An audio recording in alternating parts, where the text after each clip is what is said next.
Rocksteady Studios looks like it is going to try to save itself after the epic debacle of Suicide Squad Kill the Justice League by returning to its bread and butter with Batman. So says the latest rumor. Before we get to this, I'd like to ask you, please hit that subscribe button, hit that bell for notifications so you don't miss any of our future videos here at the Trent Report.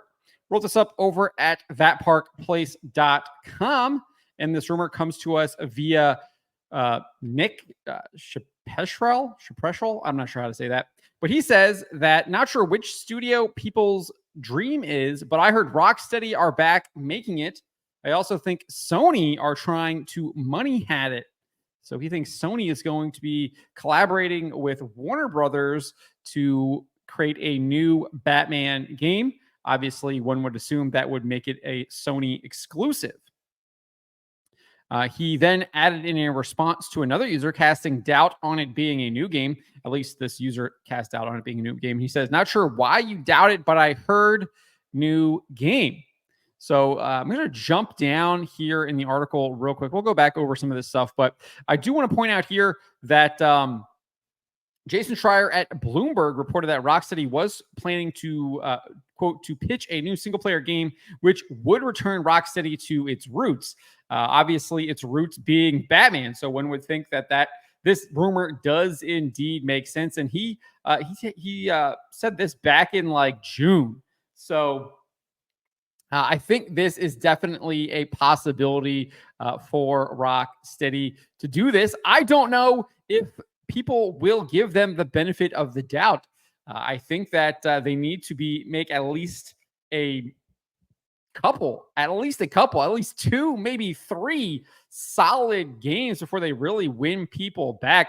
I'm not sure that people will give them the benefit of the doubt anymore after what they have done with Suicide Squad, Kill the Justice League, and how they have doubled down on it. I mean, this game was an absolutely epic disaster.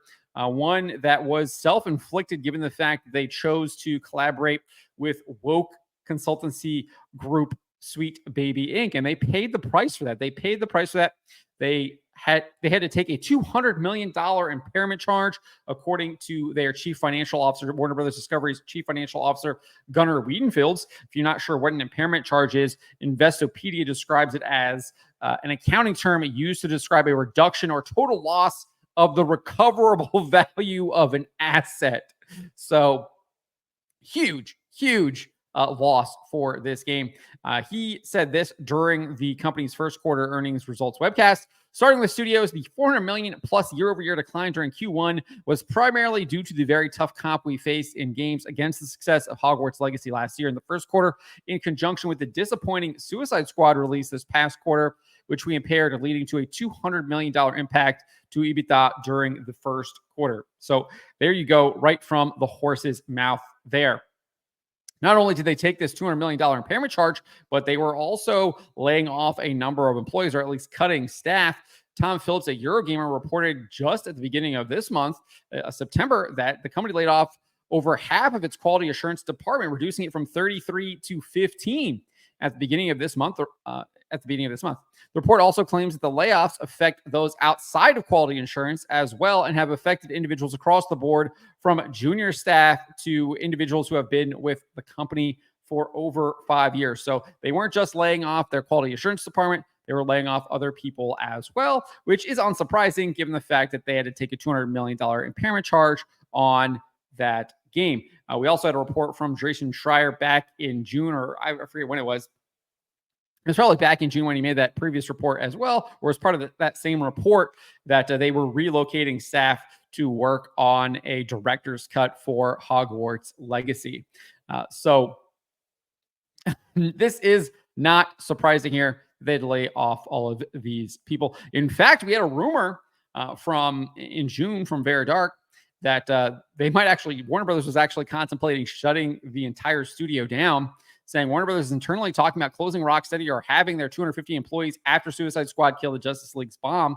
She said, I have heavily covered Warner Brothers games and Suicide Squad Kill the Justice League since release because of what it represented for Warner Brothers games and a beloved franchise. When it was greenlit, we were seeing a giant scramble for studios to create live service games, and this one released too late, plus the content did not resonate with players.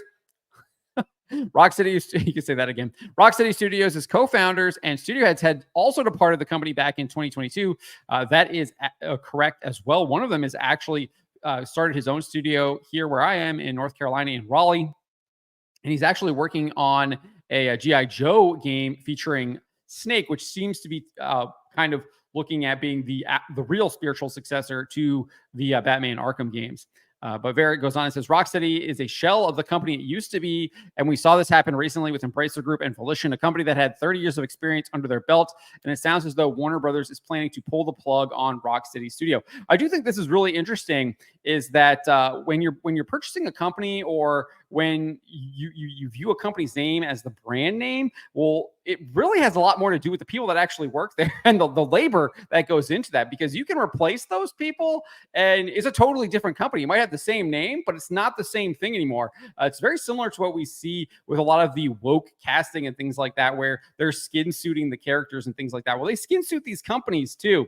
And as we see, when you skin suit the companies, when you skin suit the characters, it doesn't turn out well. They turn out into financial flops, into massive multi-million dollar failures, as we saw here with Suicide Squad, Kill the Justice League, and Rocksteady.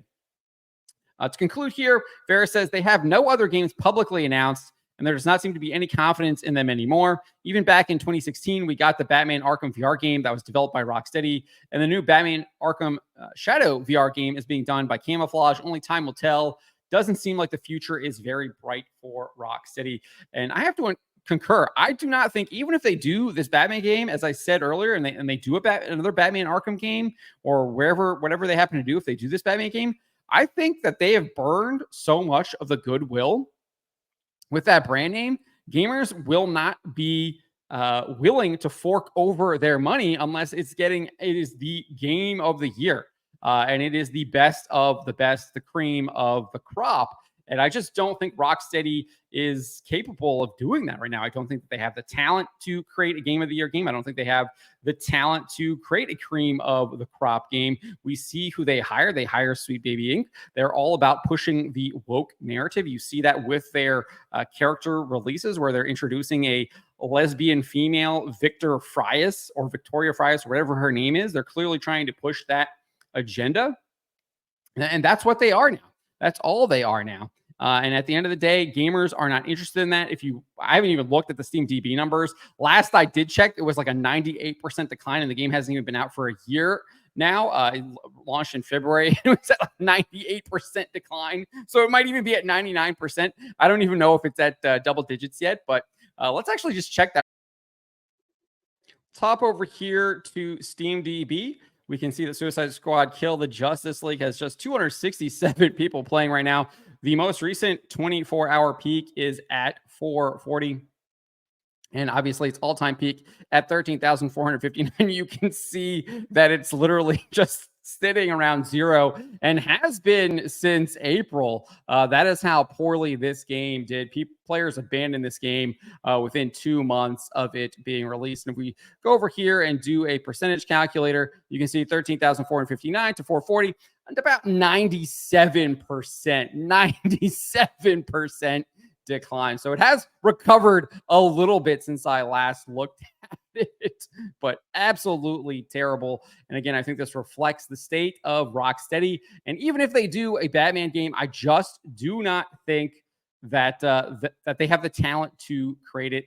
This seems like a move out of desperation. And even if they do get something going, it'll probably take a couple of years for it to even come out. And as we've already been seeing, I feel like a lot of the zeitgeist surrounding comic books, comic book movies, comic book properties does seem to be waning at large. But let me know what you guys make of this. Let me know in the comments below. Remember to always be charitable, especially to each other, but to always speak the truth.